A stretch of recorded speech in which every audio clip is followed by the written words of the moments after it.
Bonjour et bienvenue dans cette première vidéo sur le dernier chapitre, qui est relativement court, on devrait s'en sortir en deux vidéos pas trop longues. Donc chapitre 22, recherche d'extrémum et convexité. Alors tout d'abord quelques notations. Dans toute la section, grand D ce sera un certain sous-ensemble de R, F une fonction de D dans R. Je rappelle cette notation qu'on avait déjà croisée, I avec un symbole rond au-dessus qui signifie l'intérieur de I. C'est en fait l'intervalle I privé de ses bornes. Et voilà nos définitions de base pour aujourd'hui. Alors, la notion de maximum global et minimum global, c'est des choses qu'on a déjà vues. C'est tout simplement une valeur de f qui est supérieure à toutes les autres valeurs pour un maximum, ou une valeur de f qui est inférieure à toutes les autres valeurs pour un minimum. Donc il faut bien faire attention, on parle de admettre un maximum global en un point, et la valeur, c'est le maximum. Et voilà les deux nouvelles définitions. Alors, c'est basé sur la même chose, mais au lieu de demander que cette valeur soit plus grande que toutes les autres valeurs de f, on va demander seulement qu'elle soit plus grande que les valeurs de f au voisinage d'un certain point, enfin au voisinage de ce point. C'est-à-dire, en fait, au lieu de demander que pour tout x dans D, f de x doit être inférieur ou égal à f de x1, on va demander que ça a lieu seulement sur D inter à un certain intervalle. C'est ça qu'on appelle au voisinage de x1. Même chose pour le minimum, et puis on parle de minimum local ou de maximum local. Donc la première chose qui doit sauter aux yeux, c'est que si je prends comme intervalle en question ici tout R, je récupère tout D ici et tout D ici. Autrement dit, un maximum global ou un minimum global est aussi local. Mais l'inverse est bien sûr faux. Donc on fait ce petit dessin. Alors, on regarde ce petit dessin, je vous laisse faire l'étude des variations sérieusement, proprement, faites un tableau de variations, pour avoir les valeurs exactes qui apparaissent ici.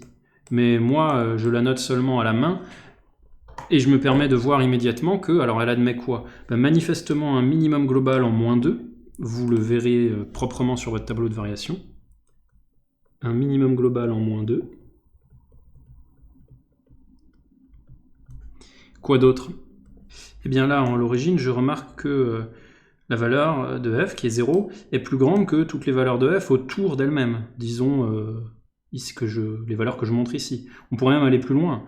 En fait, elle est plus grande que toutes les valeurs de f ici. Donc en 0, il y a un maximum, mais il est local.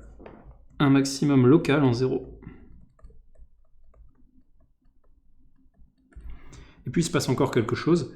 Ici, j'ai une valeur de f qui est plus petite que toutes les valeurs de f autour d'elle, disons ici, mais je pourrais même aller plus loin. Donc vous verrez dans votre tableau de variation en le faisant proprement qu'ici c'est un 1. Donc vous avez un max local, un minimum local en 1.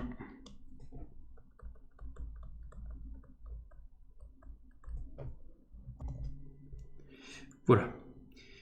Alors, on va étudier proprement maintenant des moyens d'obtenir l'existence, l'éventuelle unicité de minimum, maximum, locaux, globaux, comme ça. Donc, condition d'existence, on rappelle déjà un théorème qu'on avait déjà vu.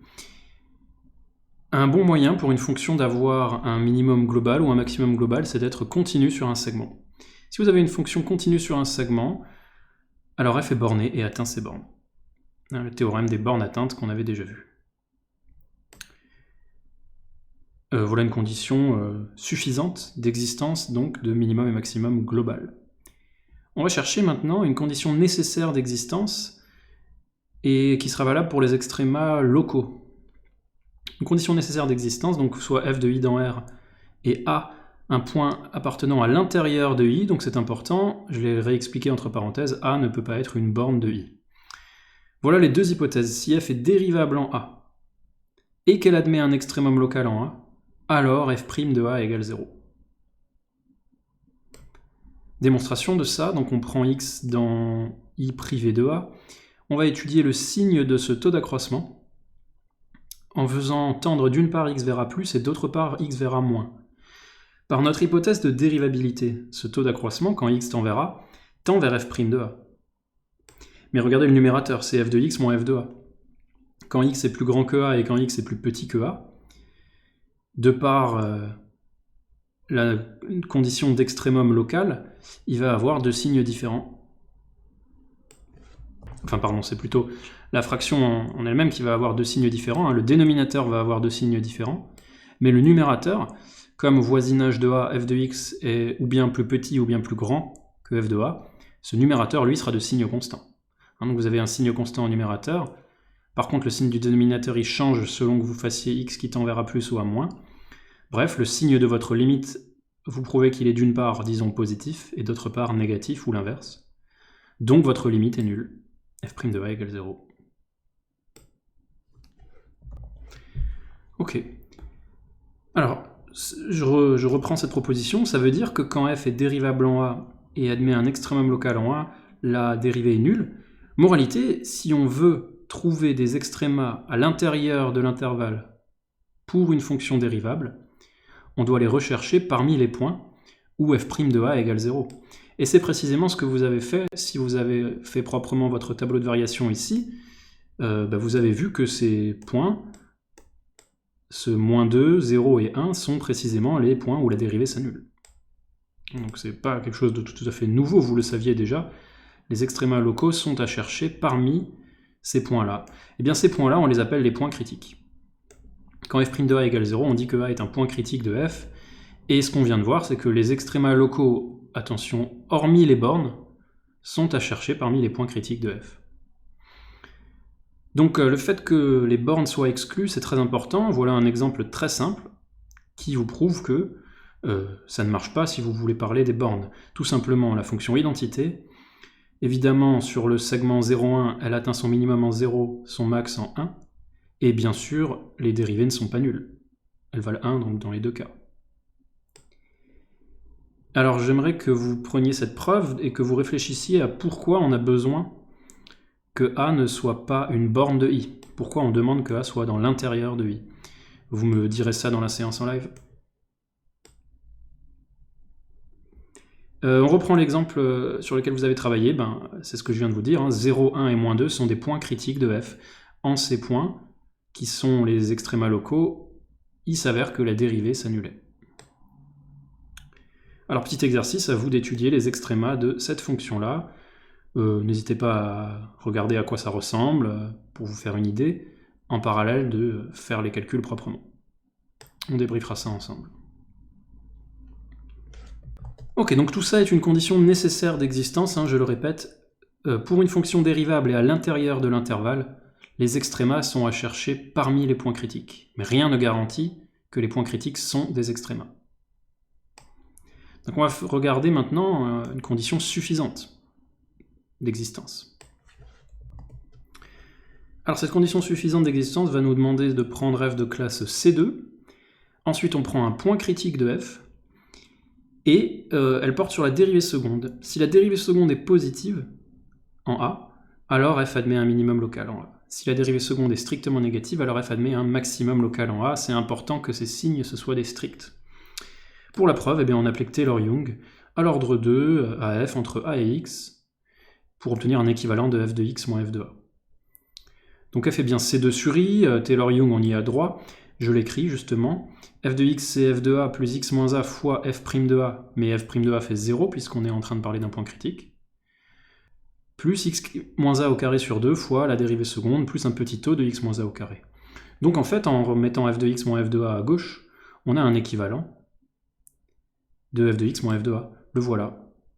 F de x moins f de a est équivalent à x moins a au carré sur 2 fois f seconde. X moins a au carré sur 2 c'est positif, donc en fait, deux choses équivalentes étant de même signe au voisinage de A, f de x moins f de A est au voisinage de A du signe de f seconde de A. Autrement dit, c'est pour ça qu'on a cette condition suffisante. Donc c'est ce qu'on explique ici. F de x moins f de A est équivalent à cette chose. Cet équivalent a un sens car ce f seconde de A est non nul. Je rappelle qu'un équivalent, que seul 0 est équivalent à 0. Hein. Donc quand vous faites des équivalents, vérifiez bien qu'à droite vous n'avez pas 0. Et on a ce que je venais de dire sur les signes. Voilà pour notre condition suffisante. Alors un exemple, bon c'est évident, mais x associe x carré admet un minimum local en 0. On le sait de toute manière, hein, puisque la fonction x carré la fonction carré est positive. Donc en 0, c'est sa valeur minimale, c'est clair et net. Mais observez que la dérivée seconde, c'est 2, elle est positive en 0. Ce qui m'intéresse davantage, c'est de vous expliquer que ça peut ne pas s'appliquer. Donc par exemple, la fonction cube, sa dérivée en 0, c'est 0. Donc il n'y a rien de tout ça qui s'applique. Et cette proposition ne me permet pas de conclure. Et encore heureux, parce que dans la fonction cube, je vous laisse la tracer, on a bien un point critique en 0, hein, la dérivée de la fonction cube s'annule en 0, mais vous savez tous à quoi ça ressemble. Ce 0 n'est ni un maximum local, ni un minimum local. À gauche de 0, j'ai des valeurs plus petites, à droite de 0, j'ai des valeurs plus grandes. Donc heureusement que la proposition ne s'applique pas.